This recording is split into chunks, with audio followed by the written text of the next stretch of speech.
Hey y'all, today we are going to be making the succulent planter in this rectangular planter box.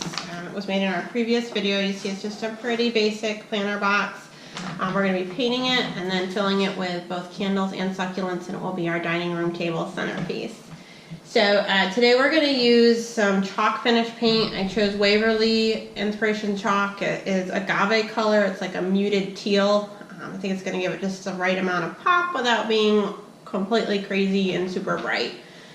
So this is kind of the worst part of the process, I would say, because it's very cumbersome. So what we're going to need to do is paint the bottom, paint the sides, let it dry, turn it over, paint the inside, paint this top lip, let it dry. And it's going to need 2 coats of paint, because if you only do one, sometimes the wood shows through or you kind of get like brush streaks on it. So we want to make sure that we do 2 coats. So it is going to take probably 2 to 3 days to get everything painted, and then you do need to do the wax finish, which we'll go over in a little bit. So it does take some time.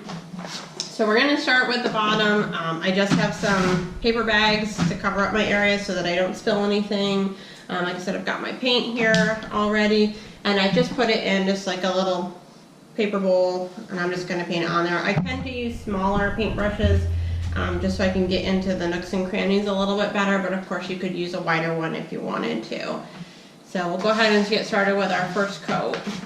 And you don't need to do any primer or anything. You can literally just paint right on the wood, and it usually covers pretty good. If you get any spots where it's like rough wood ahead of time, just go ahead and sand it down. And same thing if you find that you have paint globs when it dries and it's bumpy or uneven, you can just sand it down and just paint right over it the next day.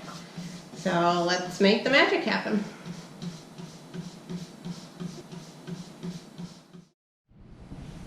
Okay, so we've got the sides painted on both sides and the tops. We're going to let this dry. Super important, make sure you clean your brush out. Don't leave it to sit overnight because it will get all hard and be really hard to paint the next day. So do the other side tomorrow.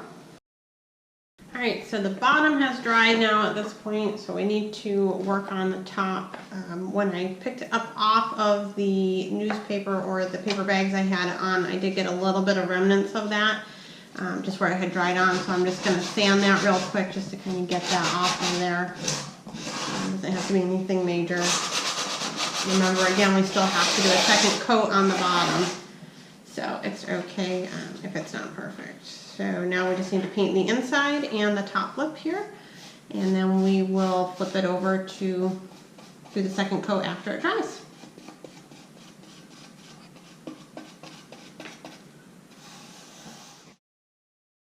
Okay, so we have the inside all painted, we have the top edges all painted, and now we just need to have it dry. So we'll check back in the morning and do the other side again.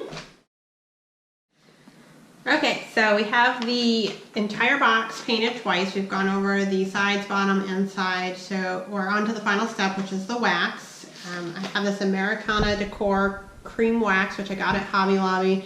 And we put this on just to kind of put a finishing glaze on it and to make sure that it doesn't get any marks in the paint or in the wood, and just kind of keeps it nice and fresh and well cared for. So go ahead and put it on. I've already applied it to the very bottom of this. You can see it doesn't really change it much. So we're just going to put it on the tops and sides to finish up the project. I just have an old shirt that I've cut up. But basically you can use any type of cloth, and all you're going to do is just dip it into the wax. You can see it's just like a white cream, and then you're just going to wipe it on. And you know that it's wiped in once it's clear.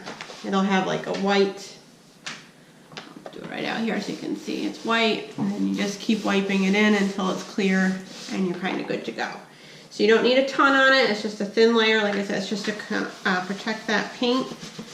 Make sure it doesn't get marked up, doesn't get wet or anything like that, because I am going to be putting some dirt and plants in here. I want to make sure that I do this because I want to keep the wood protected and the paint protected as well.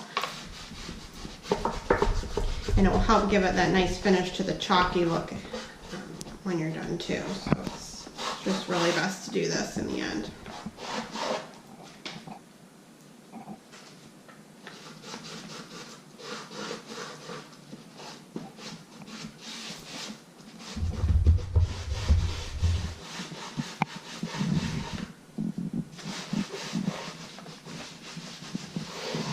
Alright, all that's left is to let it dry and then we are good to use it. So don't forget to hit the subscribe button and watch for an upcoming video on how to actually add the succulents with a how-to on creating that terrarium. Alright, see you later.